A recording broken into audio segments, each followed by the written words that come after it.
Alrighty, so vent lines. We're going to talk about vent lines. The first vent line we're going to start with is the rear diff. We're going to start at the back and work our way forward.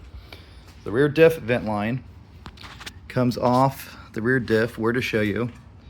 Comes off of this little metal elbow right there. That, my finger's touching it, that's the rear diff breather line.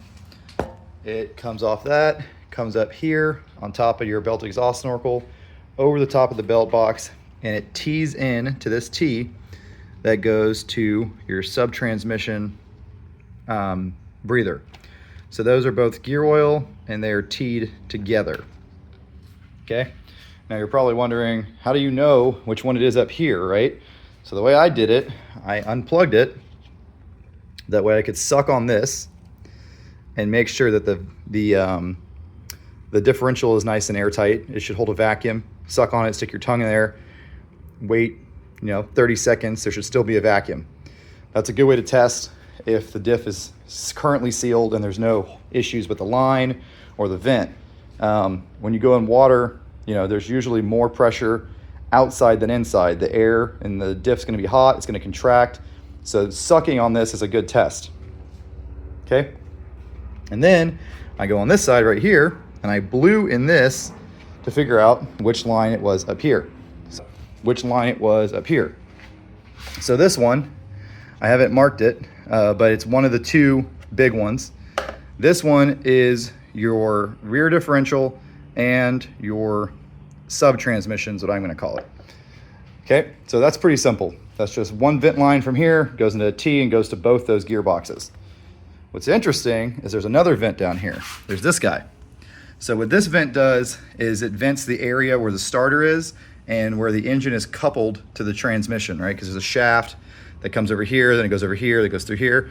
So there's an air volume in here and they vented it, which is great. I unhooked this line and blew in it and I determined it was this hose. So I put some blue tape on it. So the blue painter's tape is I'm gonna call it the starter cavity. Now, when I did the suck test on this one, I'll try to show you, it doesn't hold a vacuum very well. And I played with it for a while and used soapy water and found this.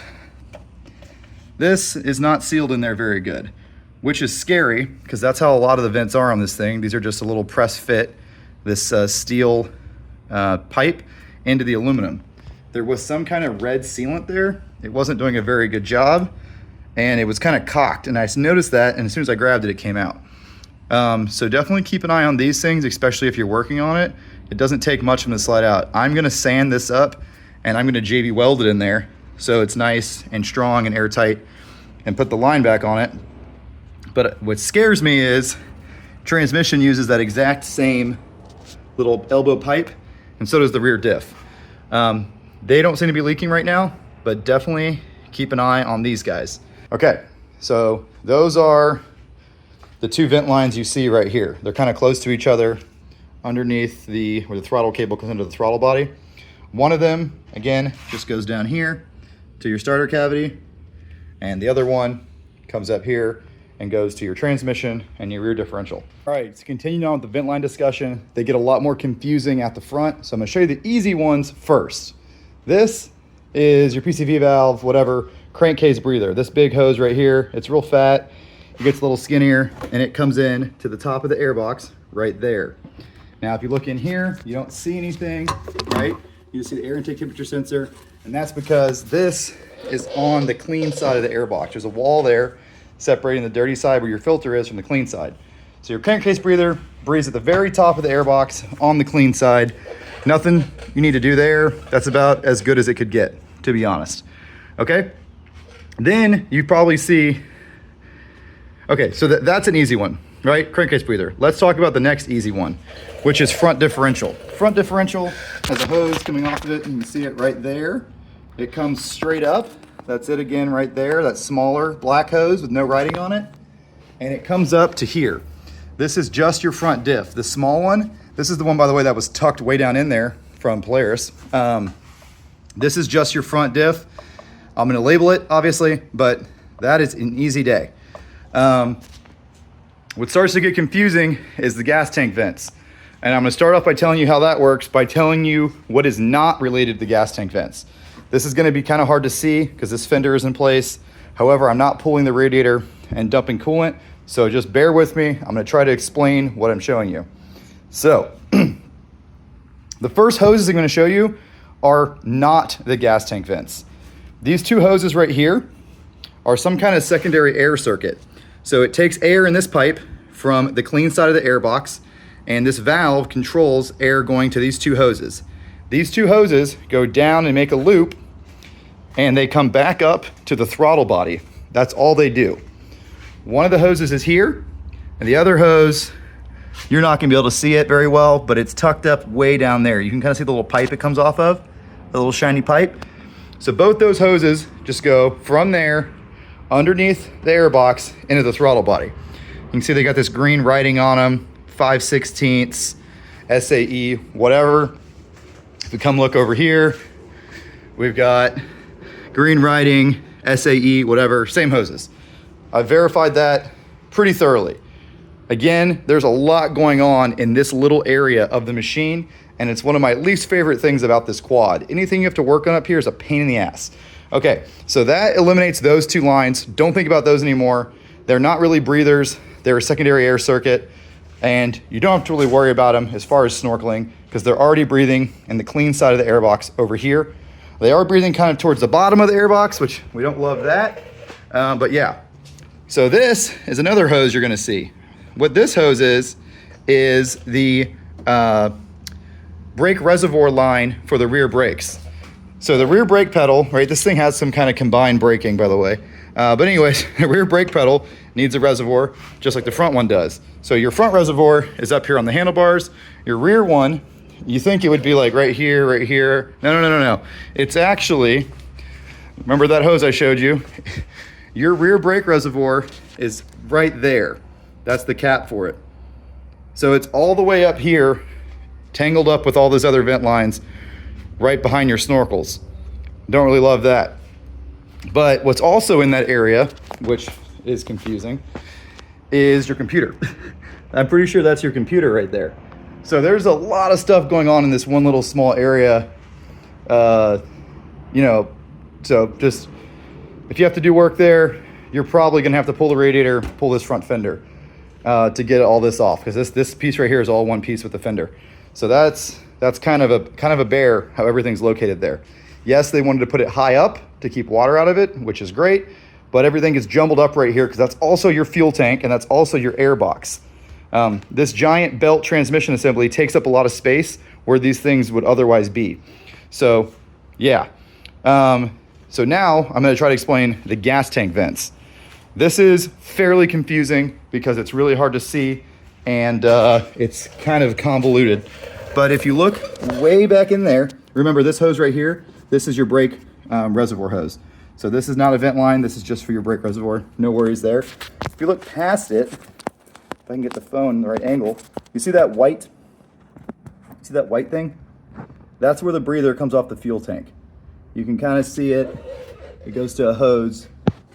Sorry, I'm trying to get this line out of the way so it'll focus properly. You can see the breather right there, okay? That is your gas tank breather. Now, it comes up and it splits.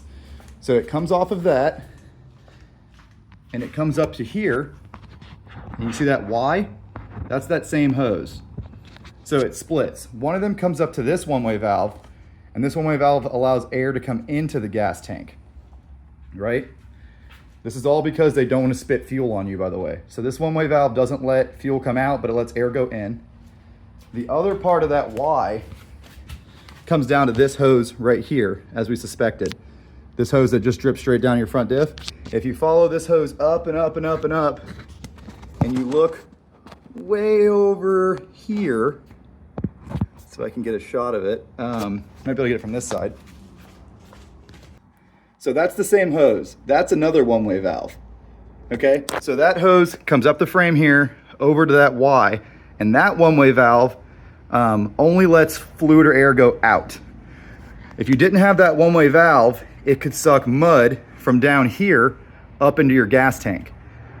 I don't like that kind of setup. Can-Am does the same bullshit on my XMRs.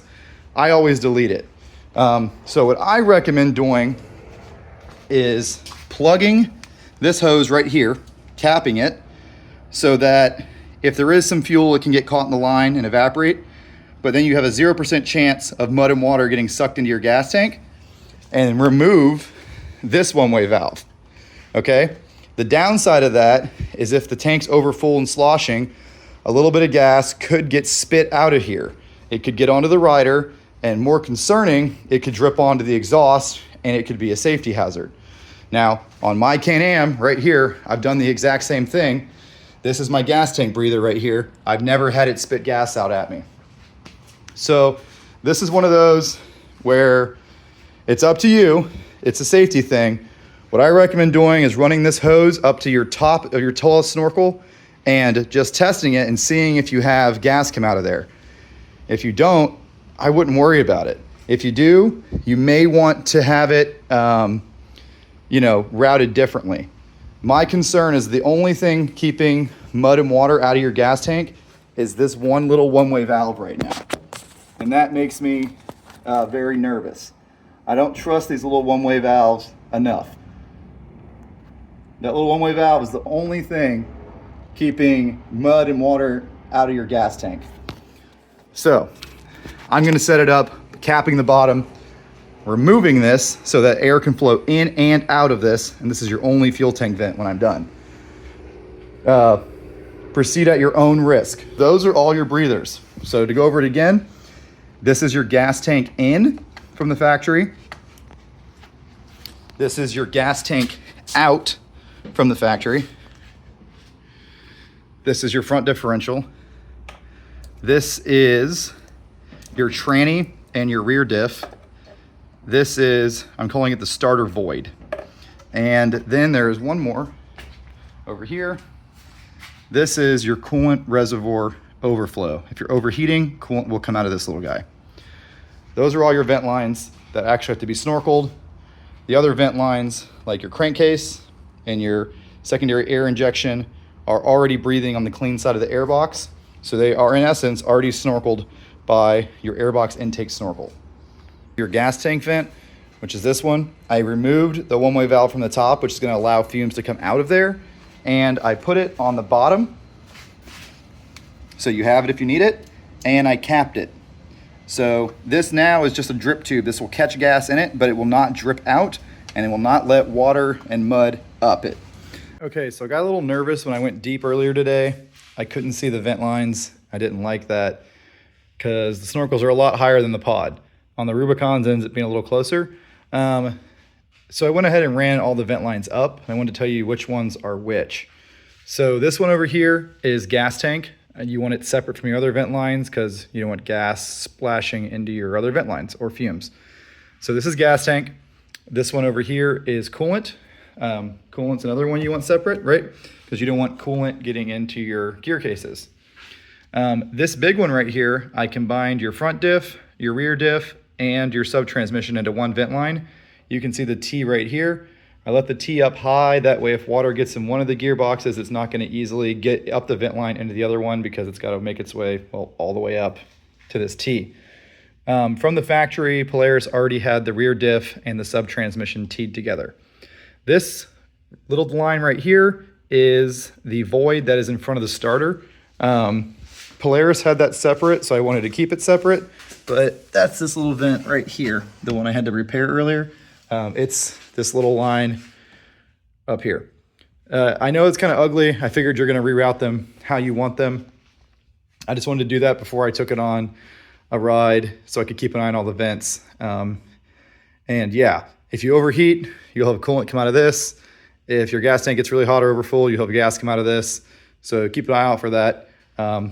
These things don't really overheat though with that big ass radiator. Just wanted to document that for you. I had them labeled earlier, I took the labels off, so I wanted to make it obvious. But the fuel line is easy to tell because it says fuel emission 1/4 down here. And there's a nice brass T. I use brass T's, brass joints everywhere. So it's definitely nice and watertight. And now you can go up to water, up to right here without worrying. I put the vent lines under the pipe so it's shielded from